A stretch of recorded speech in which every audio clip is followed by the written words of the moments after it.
Strata Energy Incorporated is the U.S. subsidiary of Australian-based Peninsula Energy Limited. Peninsula is an emerging global uranium producer with projects in the United States and South Africa. Strata is focused on operation and further development of Peninsula's in-situ recovery Lance projects in northeastern Wyoming. The Lance uranium projects lie 32 miles northeast of Gillette on the eastern edge of the mineral-rich Powder River Basin. Included within the Lance projects are the Ross, Kendrick, and Barber production units. Strata is currently ramping up operation of the Ross production unit to the full Stage 1 target of up to 700,000 pounds of U-3O8 per year, while advancing permitting of the Kendrick production unit for future development. The Lance projects encompass more than 127 miles of drill-defined uranium mineralization, containing JORC code-compliant measured, indicated, and inferred resources of more than 53 million pounds U-3O8. The Lance projects run north to south along the western edge of the Black Hills monocline, an uplift that makes the area uniquely suited to in-situ uranium recovery. Uranium is a naturally occurring element found at low concentrations in virtually all rock, soil, and water. Millions of years ago, uranium-bearing ash and other materials were deposited by volcanic action in the area of the Lance projects. Over time, layers of sand, silt, and other materials were deposited on top of the uranium-bearing layer by a vast inland sea that covered the area. The Black Hills uplift exposed the buried layers and provided a pathway for oxygen-rich rainwater to infiltrate the uranium-bearing sandstone layer. As the rainwater moves through the sandstone as groundwater, it oxidizes the naturally occurring uranium, releasing it from the host rock and moving it in the direction of groundwater flow. When the uranium-bearing groundwater encounters oxygen-reducing conditions, the uranium is no longer easily soluble in water and becomes concentrated into uranium deposits. At the Lance projects, the sandstone aquifer hosting the deposits is confined above and below by layers of mudstone, claystone, and shale. These confining layers limit vertical migration of groundwater, making the Lance projects ideal for in-situ recovery.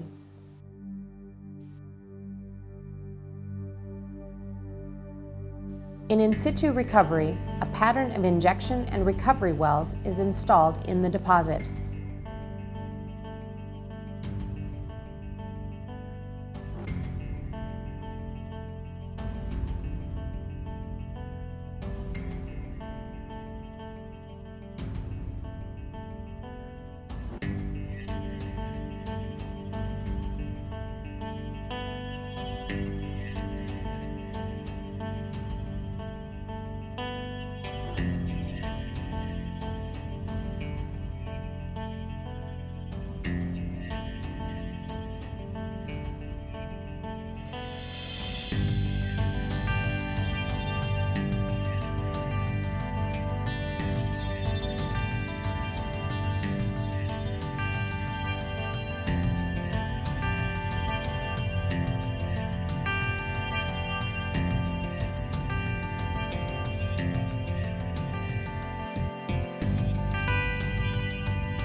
The injection wells pump a solution called lixiviant to the deposit.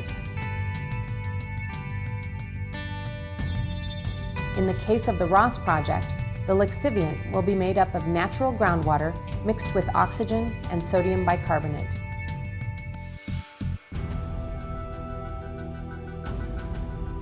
In a process similar to that which originally moved the uranium to its current location, the lixiviant oxidizes the uranium and dissolves it into solution as the recovery wells draw the lixiviant through the ore body.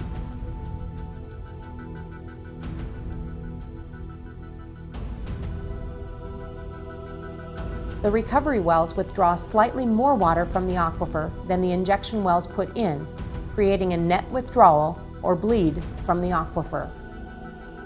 The bleed produces a cone of depression in the mining area, drawing groundwater inward toward the recovery wells and confining mining fluids to the well field by controlling fluid flow. The uranium-bearing solution is then pumped back to a central processing plant where the uranium can be extracted. At the central processing plant, the uranium-bearing solution is pumped through an ion exchange, or IX circuit. The IX circuit contains tiny positively charged resin beads that attract the negatively charged uranium particles. Once the uranium has been loaded onto resin beads, it goes through a process known as elution, in which a brine solution is pumped over the resin beads. Elution reverses the ion exchange, causing the uranium to become concentrated in the resulting solution. When the uranium-bearing solution enters the precipitation circuit, a small amount of acid is added to alter the pH of the solution. The subsequent addition of hydrogen peroxide causes the uranium to fall out or precipitate.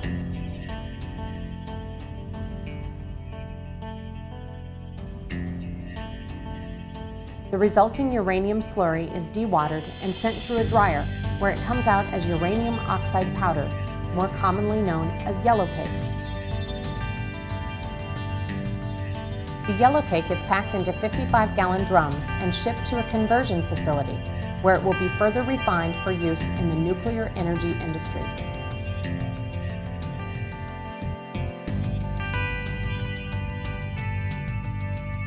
Now barren of uranium, the lixiviant is run through a chemical makeup circuit to reduce dissolved solids and to prepare the solution for re-injection into the wellfield.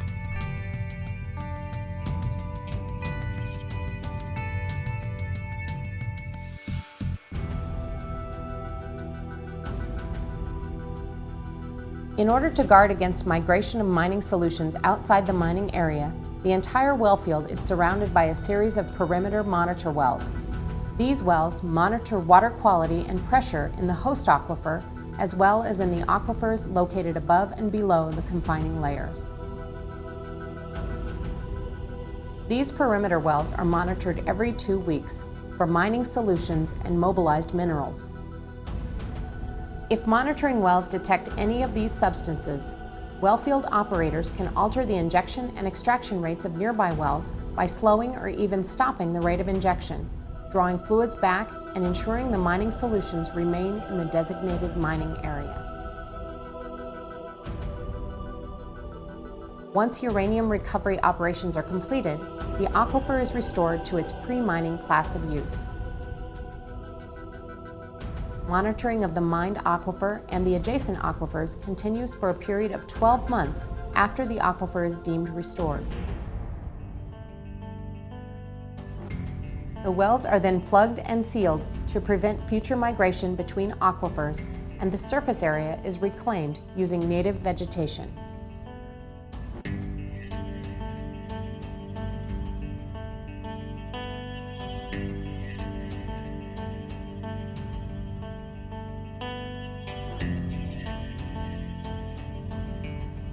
We thank you for this opportunity to introduce you to Strata Energy and the Lance projects.